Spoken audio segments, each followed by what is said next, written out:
Kebenaran pahit tentang jadi menarik. Sejak kecil, banyak yang menanamkan dalam kepala kita bahwa setiap pertemuan sosial itu seperti panggung besar. Begitu melangkah masuk ke sebuah ruangan, seolah ada lampu sorot raksasa menyinari wajah kita. Otak langsung sibuk berputar. Aku harus ngomong apa? Mereka bakal suka gak sama caraku cerita? Leluconku cukup lucu gak ya? Tanpa sadar, kita sedang berubah menjadi aktor utama yang berusaha mati-matian tampil sempurna agar disukai. Tapi inilah jebakan yang jarang disadari. Semua orang di ruangan itu juga lagi sibuk dengan panggung mereka sendiri. Mereka juga ngerasa disorot.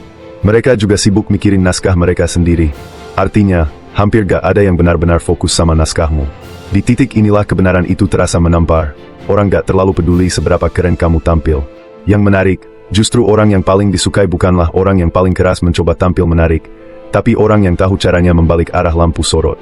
Karisma sejati bukan tentang tampil sebagai bintang tunggal, melainkan tentang jadi sutradara yang dengan tenang mengarahkan sorotan itu ke orang lain. Begitu kamu berhenti berlomba jadi pusat perhatian dan mulai memberi ruang bagi orang di depanmu, koneksi jadi terasa lebih hangat, lebih manusiawi, dan jauh lebih natural. Dari ingin menarik jadi orang yang tertarik. Banyak yang percaya, supaya disukai orang lain kita harus tampil sebaik mungkin, cerita harus keren, cara bicara harus luwes, dan gaya harus mengesankan.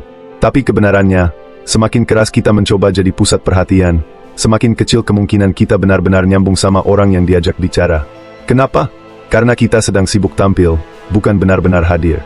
Coba bayangkan saat kamu ketemu seseorang yang langsung mengarahkan perhatian penuh ke kamu, mendengarkan, bukan menunggu giliran bicara. Rasanya hangat, bukan? Orang seperti ini bikin kamu ngerasa penting. Nah, itulah kekuatan orang yang tertarik, bukan yang berusaha tampil menarik. Saat kamu mendengar seseorang cerita, misalnya, aku suka banget naik gunung, kebanyakan orang langsung membalas dengan cerita tandingan. Wah, aku juga. Kemarin baru naik gunung gede, gila treknya. Padahal tanpa sadar, kamu baru saja merebut lampu sorot yang awalnya ada di dia. Padahal, obrolan akan lebih dalam kalau kamu balik arah. Serius? Apa yang paling bikin kamu jatuh cinta sama hiking? Kalimat sederhana itu bikin mereka merasa dilihat. Karisma itu bukan tentang seberapa banyak cerita kamu punya, tapi seberapa dalam kamu bisa memberi ruang pada cerita orang lain. Orang gak akan selalu ingat detail percakapanmu, tapi mereka akan ingat bagaimana perasaan mereka waktu bicara sama kamu. Saat kamu berhenti jadi pemain utama dan mulai jadi pendengar aktif, koneksi yang terbentuk jauh lebih kuat. Dari ingin tampil keren jadi pemberi ruang. Saat bicara dengan orang lain, kebanyakan dari kita merasa harus terus mengisi waktu dengan kata-kata. Kalau suasana tiba-tiba hening, kita panik dan buru-buru ngomong apa saja supaya obrolan gak dianggap canggung. Padahal, keheningan bukan tanda kegagalan. Justru di sanalah obrolan yang dalam mulai tumbuh. Orang yang benar-benar percaya diri gak takut dengan keheningan. Mereka tahu, jeda beberapa detik justru memberi ruang buat orang lain berpikir, menyelami perasaan, dan mengeluarkan jawaban yang lebih jujur. Saat seseorang bilang, aku lagi ngerasa agak terjebak di kerjaanku, reaksi umum biasanya langsung. Kenapa? Bosnya nyebelin? Gajinya kurang? Atau gimana? Tanpa sadar, kita memberondong dengan pertanyaan beruntun, seakan takut suasana hening. Tapi cara yang lebih kuat adalah berhenti sejenak, kasih ruang napas. Cukup jawab, aku penasaran, terjebak seperti apa yang kamu rasakan. Lalu, diam. Biarkan jeda 3-5 detik. Di dalam hening itulah, orang mulai jujur sama diri sendiri dan sama kamu. Ruang ini bukan ruang kosong, tapi ruang aman. Memberi ruang bukan berarti kamu pasif. Justru disitulah kamu menunjukkan kehadiran penuh. Kamu bikin lawan bicara merasa dipahami tanpa harus berusaha keras tampil mengesankan. Dan anehnya, justru momen-momen seperti ini yang bikin orang nyaman ngobrol sama kamu. Dari tunjukkan kehebatan ke tunjukkan kerentanan. Selama ini, banyak orang diajari untuk selalu tampil sempurna supaya disukai. Kita ingin terlihat keren, pintar, punya segudang prestasi, dan bisa diandalkan. Tapi yang sering gak disadari, kesempurnaan justru bisa menciptakan jarak. Orang lebih mudah merasa dekat dengan seseorang yang jujur tentang sisi rapuhnya dibanding dengan seseorang yang terlihat selalu menang di setiap bidang. Misalnya, saat topik obrolan menyentuh keahlianmu, katakanlah memasak. Reaksi umum biasanya, aku jago banget masak masakan Italia. Kalimat itu terdengar keren, tapi juga membangun tembok kecil antara kamu dan orang di depanmu.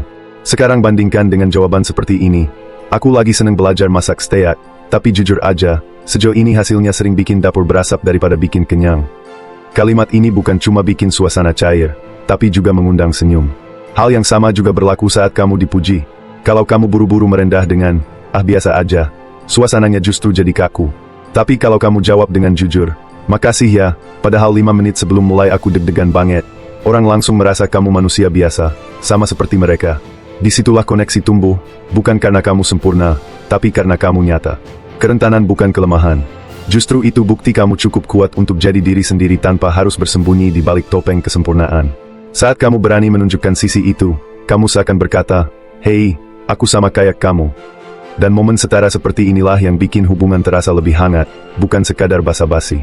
Eksperimen puasa ego dan kekuatan menyinari orang lain. Coba bayangkan satu hal sederhana, bagaimana rasanya ngobrol dengan seseorang yang gak sibuk pamer, gak buru-buru potong pembicaraanmu, dan benar-benar fokus mendengarkanmu. Rasanya seperti punya ruang luas untuk jadi diri sendiri. Nah, itulah kekuatan sesungguhnya dari orang yang karismatik, bukan karena mereka tampil paling mencolok, tapi karena mereka membuat orang lain merasa penting. Minggu ini, kamu bisa coba satu tantangan kecil yang efeknya luar biasa besar, puasa ego. Caranya gampang tapi gak semua orang sanggup melakukannya. Dalam satu percakapan, larang dirimu untuk menceritakan satu pun kisah keren tentang dirimu sendiri. Fokus hanya pada dua hal, bertanya dan mendengarkan. Bayangkan kamu sedang jadi sutradara pencahayaan, biarkan semua lampu sorot jatuh pada orang di depanmu. Perhatikan perubahan kecil yang terjadi. Lihat bagaimana lawan bicaramu mulai berkembang, makin bersemangat bercerita, dan makin terbuka. Mereka bukan hanya merasa nyaman, tapi juga merasa dihargai. Dan ironisnya, saat kamu berhenti berusaha tampil keren, di mata mereka justru kamu terlihat jauh lebih menarik. Karisma sejati bukan tentang siapa yang bersinar paling terang. Karisma sejati adalah tentang siapa yang paling pandai membuat orang lain merasa bercahaya. Saat kamu bisa membuat orang di depanmu merasa dilihat, didengar, dan dihargai, di sanalah hubungan yang kuat dan tulus lahir. Karisma itu tentang menyinari orang lain. Hidup sosial akan terasa jauh lebih ringan ketika kamu berhenti memikul beban untuk selalu jadi pusat perhatian.